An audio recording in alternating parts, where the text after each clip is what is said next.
We're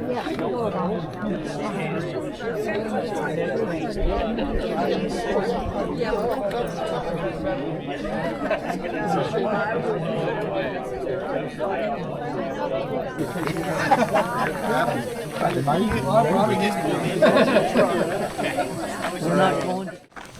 Sam the man. Hey, Sam.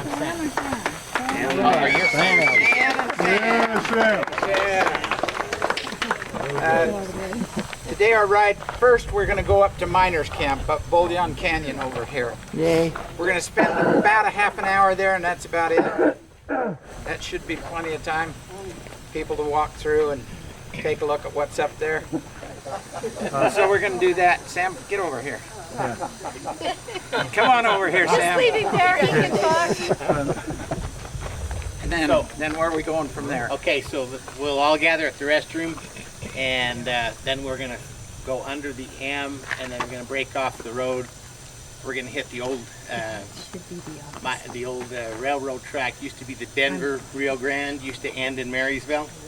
The north end is a bicycle path. We're gonna stay on the ATV path, and then we're gonna go about to Big Rock Candy Mountain. Then we're gonna take Trail 22 up to a canyon. Uranium mines are out this way. Don't pick up any shiny rocks, you know, the glowing rocks. Then we're going to go over the top, drop into the little town of Sevier, and then work our way to the Fremont Indian State Park and probably have lunch there. Yeah, we'll have lunch there. There's a museum there, but it costs to go in. I don't know what the fee is, but Like 18 bucks. Yeah, if you do a big rush all at once, you might get in for free. So there's enough of you here. So when you're on this road, I'll point so everyone will see me pointing, or at least you will. And you'll see the old volcano that created these mountains. It'll be snow in it right now, and the geologist said it happened about 16 million years ago on June 20th. That's my birthday. That was good. Now, just a quick story. 40 years ago, the owner, Afton Morgan, told me he was out taking the water around the little house there, and a vehicle stopped along the road. And there used to be a sign just propped up on the fence that said Butch Cassidy's boyhood home, and people would stop and wander through it. He said a vehicle stopped, and the guy come running over to him, and he says, hey, are you the owner? And Afton says, yeah. He says, I'm returning the door handle to this door that I stole so many years ago. And so, hey, you know, Butch caused one man to repent. So, Butch, great story. Oh, and there's somebody here in the group, Kent Lyman. Now, Kent knew Butch when he was a kid. Right here. Kent and I grew up together over by Escalante, so he's got more stories than I do. there were some people that stepped up yesterday, just to tell you really quick about people in the club, which you all would do the same, but they stepped up when the machine broke down and grabbed a couple and put them in their machine and brought them back, and then went and helped them get their machine back on the trailer and back. So, and then wait a minute, I remember a lot of people 2 years ago that were so prepared with stuff in their vehicles already, their machines, and helped Sam, his broke down. Yeah. What was wrong with it? I can't remember. Why are you telling this? Because I want to know what we need to have. I got a new machine out of it, so. Well, we want to know what to keep in our machines. That was a fuel pump. Oh, Yeah. Okay. somebody had. Now, one other that stepped up was Eric Andrus. We pulled in last night, and Workington's had a flat tire, and we went over and knocked on the door. And I've got those screw-a-flat things, you know, that we've seen, but I think they're at home, maybe in my So I had to go over and call on Eric, and he took his machine out of his rig so he could get his tire out, so he could get in and get us some patches, and we got that fixed. Thank you, Eric. I just want to say thanks to Jerry for putting this together and bringing a lot of business to us. We own this, my wife and I. We couldn't house everyone. I know Kent and others tried to find places here, and hopefully you found a nice place in Marysville to stay. Come back again. when we're not as busy. Next weekend's not a good weekend. Especially come back in the fall when the colors are changing. It's just incredible. The whole mountain's a different mountain.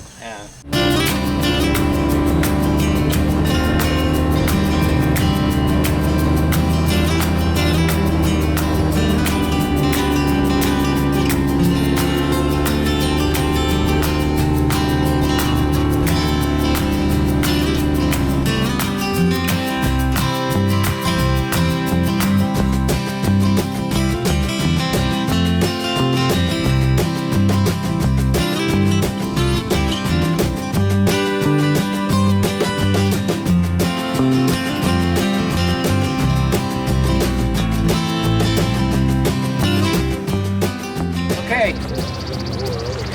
Everybody here that wants to be here? Absolutely. All right. First of all, I forgot to mention that Sam is one of our sponsors, and he graciously takes his time every time we come down here to lead us on rides and help us out. If he can't lead us, he makes sure we know where we're going. And he and his wife have just been really great supporters of the club. So we're grateful for them. Let's give them a round of applause. My wife would be here, but she chose to go brand cows. Oh. She does. Yeah. That's what she's doing. Her dad has a dairy, and they chose today to do their branding, so she felt like she should go. And as soon as Sam gets done talking, we want to group together. We're going to get a group photo taken right here. Maybe we ought to, it doesn't matter which way we take it, I guess. All right, I'll just tell you a quick history about this canyon. Back at the turn of the century, this was the county seat of Paiute County. There was almost 3,000 people that lived in this canyon. Marysvale was just a place to go get drunk. There was 10 bars. So the miners came up here, and there's just evidence of mines all through these mountains. Most of them have been closed off for safety reasons. My great-grandfather, back in the 1900s, and two other guys put a $10,000 each investment into that mine, and of course it all went away because no one made any money up here. Everyone went broke. The miners, I was told, there was this old cabin was an example. 6 miners would be sleeping in the cabin. 6 miners would be working in a mine. So there was 12 people that shared the cabin. And this old miner told me you always look forward to go in the mine in the winter because it was warmer in the mine than it was in the cabin. So anyway, little quick history there. Was it gold that they were after? Gold, silver, copper. This over here is called the Copper Belt. A geologist told me years ago the gold's under this side, 2,000 feet down. They never did get to it. There's a company out by the Deer Trail 7 miles south of Marysville that's actively drilling for ore right now. They've been doing it for 3 years. They've drilled 16 holes. In the winter they're low, in the summer they go up midway, and in the fall they're up on top. Each hole costs $1 million to drill, and they've been here 3 years drilling, and they talk like they're getting close. So. Just around the corner. And there's, if you want to invest, just let me know. Anyway, thank you, Jerry, for all your kind. You guys make us successful. We count on you guys for us to be successful in our business. So we appreciate your support.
know how to play it. I'm just learning. You're doing good.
Yeah. I thought maybe he would come with us this morning.